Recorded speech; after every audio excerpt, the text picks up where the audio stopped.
आज का जो हमारा मौजू है मसीहत में रोजे की बरकतें। इस सिलसिले में आज ये हमारा 7वां प्रोग्राम है।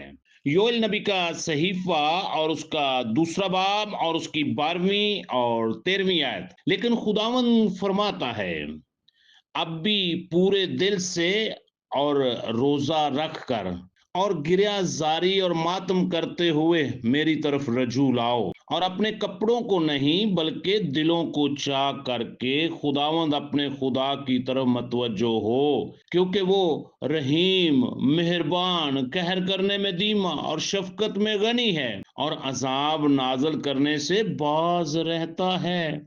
मेरे अजीजों, जब हम बाइबल मुकद्दस का बखूबी मुतालिया करते हैं तो बाइबल मुकद्दस के अंदर हमें बहुत सारी रोजे के तल्लक से तालीमात मिलती हैं। और फिर यस्सु अल मसीह ने भी अपने पहाड़ी वास में हमें तालीम दी, हमें सिखाया कि जब तू रोजा रखे। जब हम बाइबल मुकद्दस का बखूबी मुतालिया करते हैं तो मेरे अजीजों याद रखें कि बाइबल मुकद्दस में बुजुर्ग दाऊद ने भी अपने बेटे की बीमारी की हालत में 7 दिन तक ना कुछ खाया ना कुछ पिया, और इसको भी तकरीबन 7 दिन का रोजा तस्वर किया जाता है। और ये भी हमें एक पैटर्न मिलता है कि हम अपने किसी भी अजीज के लिए रोजा रख सकते हैं, हम अपने माँ के लिए रोजा रख सकते हैं, हम अपने बाप के लिए रोजा रख सकते हैं, शोहर अपनी बीवी के लिए रोजा रख सकता है, बीवी अपने शोहर के लिए रोजा रख सकती है। इसी तरह आपकी जो भी जरूरत है उसके मुताबिक आप रोजे में वक्त गुजार सकते हैं। जिस तरह बुजुर्ग दाऊद ने अपने बेटी की बीमारी के लिए खुदा की हजूरी में ना कुछ खाया ना कुछ पिया। सैमुएल की दूसरी किताब और उसका 12वां बाब और उसकी 15वीं और 16वीं आयत। फिर नातन अपने घर चला गया और खुदावंद ने उस लड़के को जो ओरिया की बीवी के दाऊद से पैदा हुआ था मारा, और वो बहुत बीमार हो गया। इसलिए दाऊद ने उस लड़के की खातर खुदावंद से मिन्नत की और दाऊद ने रोजा रखा और अंदर जाकर सारी रात जमीन पर पड़ा रहा।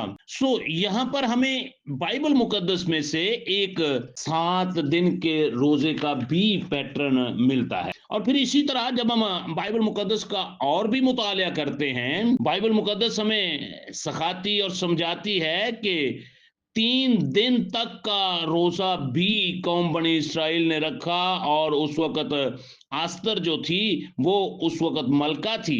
आस्तर की किताब और उसका चौथा बाब और उसकी 14वीं आयत से 16वीं आयत तक। क्योंकि अगर तू इस वक्त खामोशी इख्तियार करे तो खलासी और नजात यहूदियों के लिए किसी और जगह से आएगी, पर तू अपने बाप के खानदान समेत हलाक हो जाएगी।